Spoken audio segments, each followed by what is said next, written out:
आमचो वर्धापन दिन 16वा वर्धापन दिन आमी 5 दीस हांगा कार्यक्रम आसतले।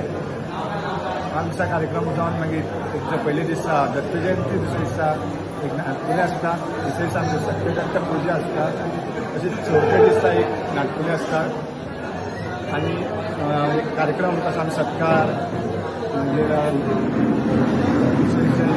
आनी लास्ट दिसा आमचो एक परत नाटक आसता आनी तशेंच सत्यनारायणाची पुजा आसता।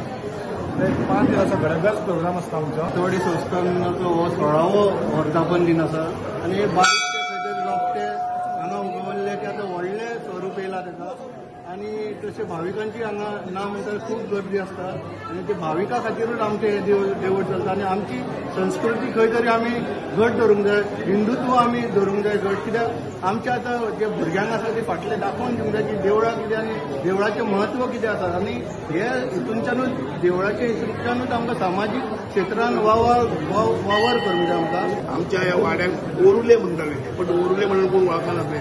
ज्यावेळी ब्रह्मेश्वरान ह्या वाडीक दत्तवाडी म्हणून नाव दिले तेन्ना ही भरभराट जाली। वाड्यातल्या लोकांची जाली, भायल्या लोकांची जाली, लिडरांची जाली, सगळ्यांचे मनोकामना पूर्ण झाले। आमकां खूब अध्यक्ष जालो 3 वर्सां पयलीं तेन्ना आमी एकामेकांक मेळून मेळटा। म्हाज्या स्पेशली म्हाज्या हांगा हांव आयज नगर अध्यक्ष आसा आनी कावन्सिलरूय ह्या वार्डाचो।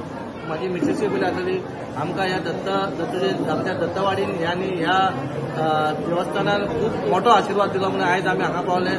सगळ्यांनी आशिर्वाद घेवचो, लाभ घेवचो। हिंदू धर्मान मार्गशीर्ष म्हयनो तो सगळ्यांनी पावन म्हयनो आमचो। श्रावणा भशेन मार्गशीर्ष आमी मानता आनी आज दत्त जयंती हांगा साजरी जाता। दत्तवाडी संस्थान उरले गेली 16 वर्सां हांगा दत्त जयंती आमी साजरी करतात आनी आमी सगळेच जाणां दत्त महाराज आमच्या जिवनात केले मोठे स्थान हे करतात। एक खर देवस्थान आनी उल्यांत मारपी देव अशें आमी सगळे मानतात। दत्त महाराजा कडेन कोणें सांगणें केलें जाल्यार तें केन्नाच वाया वचना अशें आमी सगळेच मानतात। अशें आमच्या देवाची आज ह्या जयंती आसा।